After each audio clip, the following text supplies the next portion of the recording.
Assalamualaikum warahmatullahi wabarakatuh.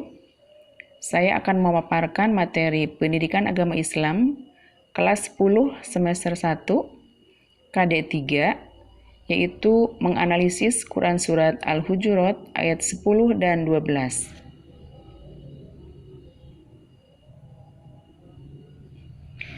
Meniti kehidupan dengan kemuliaan, KD menganalisis Quran Surat Al-Hujurat ayat 10 dan 12, yaitu menganalisis Quran Surat Al-Hujurat ayat 10, menganalisis Quran Surat Al-Hujurat ayat 12, mengimplementasikan Quran Surat Al-Hujurat ayat 10 dan 12, hubungan antara kualitas keimanan dengan aplikasi sikap dari Quran Surat Al-Hujurat ayat 10 dan 12. Tujuan pembelajaran yang pertama, terbiasa membaca Al-Quran dengan meyakini bahwa kontrol diri, prasangka baik, dan persaudaraan adalah perintah agama. 2. Menunjukkan perilaku kontrol diri, prasangka baik, dan persaudaraan sebagai implementasi perintah Quran Surat Al-Hujurat ayat 10 dan 12 serta hadis terkait. 3.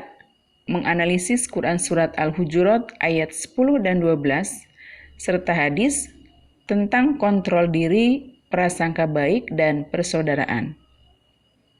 4. Membaca Quran Surat Al-Hujurat ayat 10 dan 12 sesuai dengan kaidah tajwid dan makhrajul huruf.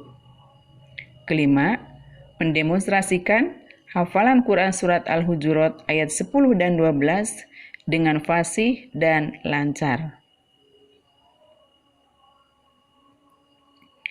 Menganalisis Quran Surat Al-Hujurat ayat 10. Dalam Quran Surat Al-Hujurat ayat 10 terdapat beberapa kandungan ayat, yaitu umat Islam hendaknya menciptakan persaudaraan dan perdamaian, perintah mendamaikan saudaranya yang berselisih, dan umat Islam senantiasa bertakwa kepada Allah Subhanahu wa Ta'ala. Menganalisis Quran Surat Al-Hujurat ayat 12. Dalam Quran Surat Al-Hujurat ayat 12 terdapat beberapa kandungan ayat. Yang pertama, perintah untuk menjauhkan diri dari prasangka buruk. 2. Perintah untuk tidak mencari-cari kesalahan orang lain. 3. Larangan mengunjing, gibah, dan sejenisnya. 4. Perintah untuk bertakwa. Husnuzon ada 3 macam, yaitu husnuzon terhadap Allah, husnuzon terhadap diri sendiri, dan husnuzon terhadap sesama. Implementasi Quran Surat Al-Hujurat ayat 10 dan 12 terdapat 3 sikap. Yang pertama, kontrol diri atau mujahadah an-nafsi. Yang kedua, berprasangka baik atau husnuzon. Yang ketiga, menjalin persaudaraan atau ukhuwah. Contoh perilaku mujahadah an-nafsi, husnuzon, dan ukhuwah. Di antara contoh perilaku mujahadah nafsi yaitu 1. Menahan hawa nafsu saat melihat hal-hal yang disenangi atau hal-hal yang tidak disenangi. 2. Mampu menguasai diri. 3. Saat ada dorongan untuk berbuat dosa, segera mengingat Allah. 4. Bersabar dalam menghadapi masalah dan selalu berpikir positif. Adapun contoh perilaku husnuzon yaitu gemar memberikan pertolongan kepada orang lain, menerima dan menghargai pendapat orang lain, menerima dengan ikhlas semua keputusan Allah dan bertawakal kepada Allah, kemudian mengerjakan tugas-tugas yang diberikan dengan penuh tanggung jawab. Adapun contoh perilaku ukhuwah yaitu 1. Menjenguk dan mendoakan orang yang kena musibah. 2. Membantu teman atau saudara yang membutuhkan. 3. Mendamaikan jika ada orang yang berselisih. 4. Bergaul dengan sesama tanpa memandang status sosial. Manfaat mujahadah an-nafsi, husnuzon dan ukhuwah. Di antara manfaat mujahadah nafsi yaitu yang pertama, dapat meminimalisir dari akibat negatif karena selalu berpikir matang.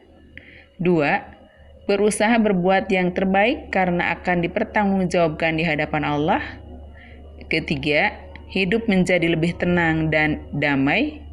4. Akan memiliki banyak teman. Manfaat dari husnuzon: 1. Selalu optimis dalam menjalani hidup. 2. Terhindar dari sifat iri, dengki, riya, takabur, permusuhan dan putus asa.